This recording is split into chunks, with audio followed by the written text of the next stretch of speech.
Are your cuticles peeling after a manicure? Welcome, my name is Anna. I'm a professional manicurist specializing in natural nail care. I have done thousands and thousands of manicures over the years, and I discovered why this is happening, and I found a way of preventing this peeling from happening. In this video, I will explain everything.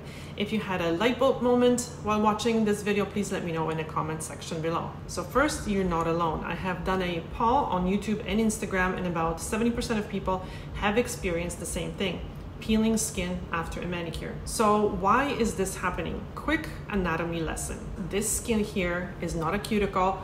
This is a living skin, and actually it's a fold of skin. The whole area is called proximal nail fold, and this very edge is called keratinized edge of the proximal nail fold. It's a little technical, but you don't have to remember it, just so you know that it's a living skin and it's a fold of skin. And it looks a bit different because it has more keratin to make it a bit more resilient. Now, if we could take a peek underneath that fold, we would find a very thin area that it's called eponychium. And the eponychium has only one job: to make a cuticle. So eponychium makes cuticle cells, and they would normally fall off, but they can't because they are wedged between that skin and the nail. They are there to create a nice seal between the nail and the skin, so nothing gets in there. Your body is just trying to protect the matrix area of the nail where the new nail is being made, so the skin and the cuticle are protecting this area. So as the nail is growing, it drags the cuticle cells with it, and that is the cuticle that you see on the nail. But the most tricky thing is to be able to tell the difference between the cuticle cells and the living skin. The cuticle is usually barely visible, and some people can't really see it. So when that living skin is neglected, it becomes a little ugly and dry looking, and it gets a lot of hate, and people like to cut it and they like to pick at it. So when they cut off the poor skin, trying to get rid of it, they are really cutting into a fold. And what do you think happens then? At first, it looks okay because you think, okay, problem is gone, but within hours and days, the skin starts to fray. And it's fraying because the layers of the skin are open now. Just because the skin is not bleeding, it doesn't mean that your body doesn't know that it's been cut. Your body is very smart, and it senses the damaged skin, and it tries to close it and protect it from further damage, and it creates an inflammation.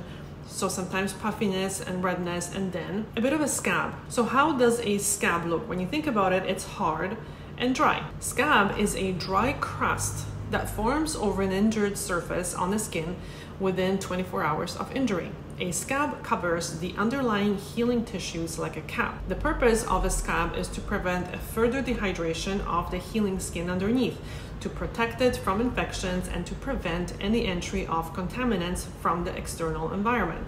Scabs generally remain firmly in place until the skin underneath has been repaired and the new skin cells have appeared, after it which naturally falls off. But people don't realize that this is a thin scab.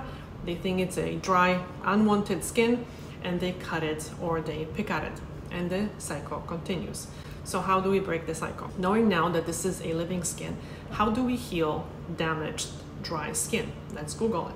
9 ways to banish dry skin according to Harvard Health. To avoid damaging the skin, stay away from bath sponges, scrub brushes, and washcloths. If you don't want to give them up altogether, be sure to use a light touch. Pat or blot, do not rub the skin when toweling dry. Apply moisturizer immediately after bathing or washing your hands. This is very important. Dermatologists' top tips for relieving dry skin according to American Academy of Dermatology. Use a warm rather than hot water. Limit your time in the shower or bath to 5 to 10 minutes. Wash with gentle fragrance-free cleanser. Apply enough cleanser to remove dirt and oil. Avoid using too much that you see a thick lather. So less water, less detergent, less scrubbing, and more protection. The skin will be elastic and happy, and it will have no reason to harden up because you are protecting it, and it won't peel because you're not cutting it. So a lot of times people say, what do I do when I have a stretched skin? Like, that skin is terrible.